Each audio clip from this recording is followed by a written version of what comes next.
नमस्कार दोस्तों, stock market updates में आप सभी का स्वागत है। दोस्तों, इस वीडियो में एक नए चर्चित आईपीओ डिफ्यूजन इंजीनियर्स आईपीओ की चर्चा करेंगे। इस वीडियो में इसके एक एक सेगमेंट पे बिल्कुल डिटेल चर्चा करेंगे हम।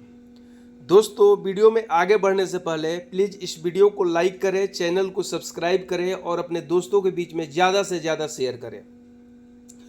दोस्तों, सबसे पहले बात करें, इस आईपीओ का जो ओपनिंग डेट है 26 सितंबर है, क्लोजिंग डेट 30 सितंबर है और आईपीओ का जो साइज है 158 करोड़ रुपीज़ का है और ये मेन बोर्ड की आईपीओ है। दोस्तों, ये जो आईपीओ है टोटली 158 करोड़ का फ्रेश इशू है, इसमें कोई भी ऑफर फॉर सेल नहीं है। ओपनिंग डेट 26 सितंबर, क्लोजिंग डेट 30 सितंबर है। इसका फेस वैल्यू 10 के ऊपर स्टैंडर्ड वैल्यू पे आ रहा है दोस्तों। और इसका जो अपर प्राइस बैंड है 168 rupees and lower price band is 159 rupees. तो हमको लोअर प्राइस बैंड से कुछ भी लेना देना नहीं है दोस्तों। हम अपर प्राइस बैंड 168 रुपीज़ पे आईपीओ को अप्लाई करेंगे। अभी दोस्तों, इसकी फ़िलहाल जो जीएमपी है 50 रुपीज़ का है। मीन्स अगर 160 रुपीज़ इसका इशू प्राइस है 50 तो अराउंड लगभग 30% इसका जो जीएमपी आज मॉर्निंग में ओपन हुआ है, कल तक इसका जीएमपी नहीं था। आज मॉर्निंग में जो जीएमपी अपडेटेड है 29.85%, अराउंड 30% इसकी करेंट जीएमपी चल रही है। दोस्तों, अगर इस आईपीओ में हम रिजर्वेशन की बात करें तो हमारे क्यूआईबी के लिए 50% रिजर्वेशन है, रिटेल के लिए 35% है और एचएनआई के लिए 15% है। इस एचएनआई 15% में 10% जो हमारा होगा बिग एचएनआई, मीन्स 10 लाख से ऊपर के एप्लीकेशन के लिए, और 5% जो होगा 2 लाख से ज़्यादा और 10 लाख से कम एप्लीकेशंस के लिए। उसके बाद दोस्तों, इसके ओपनिंग डेट के बारे में ऑलरेडी हमने चर्चा कर लिया। बेसिस ऑफ अलॉटमेंट इसका जो रहेगा 1 अक्टूबर को रहेगा और लिस्टिंग जो है इसकी 4 अक्टूबर को इसकी लिस्टिंग रहेगी। दोस्तों, इसमें कितने मनी की रिक्वायरमेंट है? अगर हम रिटेल से अप्लाई करें तो हमको 14,784 रुपये के मिनिमम इस आईपीओ में अप्लाई करने के लिए ज़रूरत है और एक लॉट में टोटल 88 शेयर्स है। सेम स्मॉल एचएनआई के लिए 2,06,976 रुपये मिनिमम रिक्वायरमेंट है, maximum 9,90,528 rupees.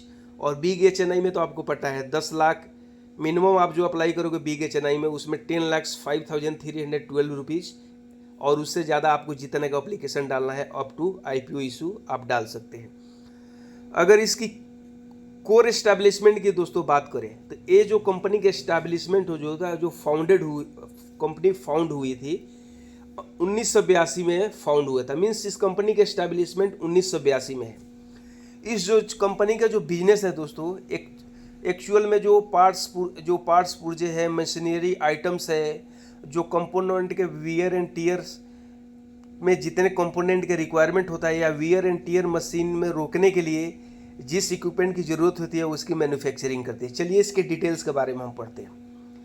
Founded in 1982, diffusion engineers limited active in manufacture of welding consumables के जितने आइटम है उसकी मैन्युफैक्चरिंग करती है, वियर प्लेट्स की मैन्युफैक्चरिंग करती है और heavy machinery for core industry, जितने भी बड़े बड़े इंडस्ट्रीज हैं उनके लिए जो भी मशीनरी इक्विपमेंट की रिक्वायरमेंट होती है उसके लिए मैन्युफैक्चरिंग करती है। मैन्युफैक्चरिंग के अपार्ट इसको छोड़ने के बाद दोस्तों, ये बड़े बड़े कंपनियों के बड़े बड़े जो इक्विपमेंट्स है, मशीन्स है, उनको रिपेयरिंग का भी काम करती है। This company offers specialised repair and reconditioning services for heavy machinery. Heavy machinery की एक वन टाइप का ये ओवरऑलिंग करती है, उसके लाइफ को ओवरऑलिंग करके कम कर देती है और रिकंडीशन में मतलब पहले जैसी स्थिति में उसको लेकर के आती है।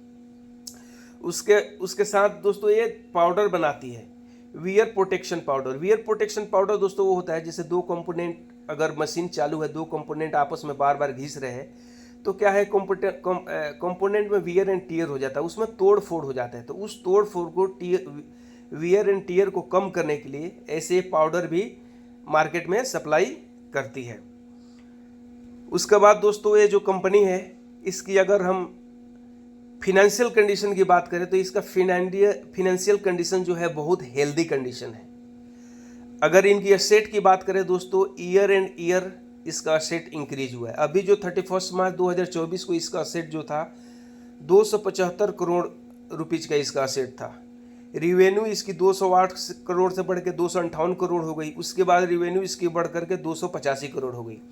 अगर पैट की दोस्तों बात करें, प्रॉफिट आफ्टर टैक्स की, तो पिछले साल 2023 से लेकर के 2024 के फाइनेंशियल ईयर में 22.15 करोड़ से 30.8 करोड़ इसकी प्रॉफिट हो गई। मीन्स ओवरऑल अगर हम इसकी बात करें तो लगभग 10% इसके रिवेन्यू जंप है एक साल में और 39% इसके प्रॉफिट में जंप है। तो इसकी प्रॉफिट बहुत अच्छी है इस कंपनी की। दोस्तों अगर इसके की इंडिकेटर्स की बात करें, जो एक कंपनी के एक इंडिकेटर्स बताता है एक कंपनी कितने वैल्यू पे आ रही है। अगर रिटर्न ऑन इक्विटी पे बात करें दोस्तों 18.52 है। आरओसीई की बात करें तो 20.63 है। डेब्ट टू इक्विटी बहुत अच्छा है 0.18। अगर 2% से कम है तो बहुत अच्छा, समझो कि इस कंपनी के ऊपर डेब्ट ही नहीं है। RONW की बात करें तो 18.52 है। वीपी की बात करें तो 2.47 है। पैट मार्जिन की बात करें तो 10.79। ये जितने भी इंडिकेटर्स है दोस्तों कंपनी के लिए बिल्कुल उपयुक्त है, बिल्कुल जो सामान्य कंपनी के लिए होना चाहिए, जिस कंपनी के ग्रोथ के एक्सपेक्टेशन कर सकते हैं उसके हिसाब से बिल्कुल सही है। अब ये जो हम कंपोनेंट पढ़े इससे ज़्यादा फैक्टर ये माने करता है किसी कंपनी पे। अगर EPS की बात करें, अर्निंग पर शेयर की बात करें तो 8.23 है, जो कि बहुत अच्छा है। प्राइस टू अर्निंग रेशियो की बात करें ये भी बहुत अच्छा है। अगर हमारे 20 रुपये की इन्वेस्टमेंट पे 1 रुपये हमारा प्रॉफिट हो रहा है, इट्स वेरी गुड। इसकी PE रेशियो भी बहुत अट्रैक्टिव है। दोस्तों इसके बाद बात करें, जो 158 करोड़ कंपनी IPO से रेज कर रही है फंड को, उसका यूटिलाइजेशन कहाँ पे करेगी। सबसे पहले इसका यूटिलाइजेशन कंपनी करेगी फंडिंग कैपिटल के expenditure requirements towards the expansion of existing manufacturing facility. जो भी इसकी एग्जिस्टिंग मैन्युफैक्चरिंग फैसिलिटी है उसको और एक्सपेंशन के लिए यूटिलाइज करेगी। 2 नंबर में है ये नया एक फॉर्म अपना सेटअप कर रही है, उसमें मैन्युफैक्चरिंग फैसिलिटी नई लोकेट करी है, उसका पूरा एड्रेस डिटेल के साथ दिया हुआ है, महाराष्ट्र में कर रही है, उसमें खर्चा करेगी।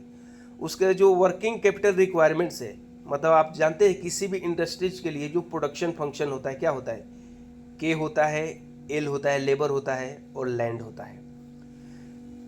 तो इन तीनों में खर्चा रहता है। हमको कैपिटल, जैसे कैपिटल है, कैपिटल से हम मशीनरी खरीदेंगे, लेबर हायर कर रहे हैं उसको हम सैलरी दे रहे हैं, लैंड पे अगर कंपनी को इस्टेब्लिश कर रहे हैं तो उसको रेंट दे रहे हैं, तो उनमें ये पैसे खर्चे करेगी और बाकी पैसे ये जनरल कॉर्पोरेट्स में खर्च करेगी। दोस्तों लास्ट में चर्चा करें, जो हमारे फाइनेंशियल एडवाइजर दिलीप दोडवा साहब है, इनके साइड से ग्रीन सिग्नल है मे अप्लाई का। मे अप्लाई नहीं, अप्लाई वाली सिग्नल है, 100% आपको अप्लाई करना है।